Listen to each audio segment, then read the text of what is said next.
को Bhojpuri film industry को बने हुए आज 60 साल हो चुके हैं, पर भोजपुरी में एक भी ऐसी फ़िल्म नहीं है जो भोजपुरी को वो सम्मान दिला सके जो कि बाकी भाषाओं की फ़िल्मों को मिला है। क्या संघर्ष 2 वो फ़िल्म होने वाली है जो भोजपुरी को एक नया नाम देगी, चलिए इस वीडियो में जानते हैं। वैसे तो सबको पता ही होगा, पर जिनको नहीं पता उनको बता दूँ, संघर्ष 2 एक भोजपुरी फ़िल्म है जो कि 2023 में आने वाली है। इसमें खेसारी लाल यादव, मेघा श्री और सुरेश ओबेरॉय जैसे एक्टर नज़र आने वाले हैं, जो कि 2018 में इस संघर्ष फ़िल्म का सीक्वल होने वाली है। हालाँकि वो इस फ़िल्म की कहानी को कंटिन्यू तो नहीं कर रहे हैं, बल्कि एक नई कहानी के साथ इस फ़िल्म को ला रहे हैं।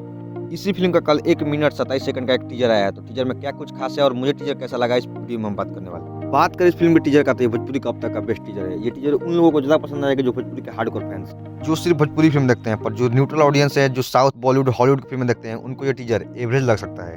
अगर मैं अपनी बात करूँ तो मुझे टीज़र ठीक-ठाक लगा, जिसमें कुछ चीज़ें अच्छी हैं, तो कुछ चीज़ें बुरी हैं। फ़िल्म में जो कुछ अच्छी लग रही है उनमें से है खेसारी लाल का लुक और फ़िल्म की क्वालिटी, और उसके बाद वो मशीन गन वाला एक्शन सीन्स और वो बोट वाला चेस सीन, दोनों देखने में अच्छे लग रहे हैं। अगर वहीं हम फ़िल्म के नेगेटिव्स की बात करें तो सबसे पहले इसमें डायलॉग्स आता है। पहला डायलॉग जो आता है वो सुनने में तो बहुत अच्छा लगता है, और वो डायलॉग अटल जी की एक कविता से चुराया गया है, और इसके बाद के जो डायलॉग्स है वो भी कुछ खास नहीं है। डायलॉग्स में बिल्कुल भी क्रिएटिविटी दिखाई नहीं देती।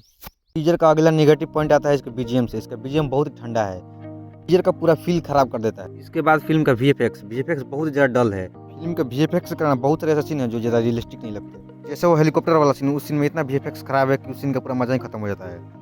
उसके बाद वो मशीन गन वाला सीन भी वीएफएक्स की वजह से उतना इफेक्टिव नहीं लगता।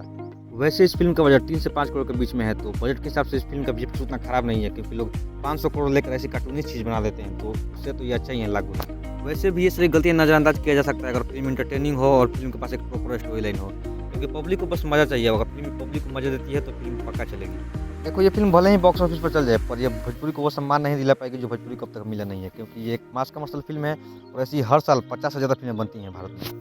भले ही इसके सक्सेस के बाद भोजपुरी में अच्छी-अच्छी फ़िल्में बनने लगे, पर ये वो फ़िल्म नहीं है जो भोजपुरी को एक नेक्स्ट लेवल तक ले जाए।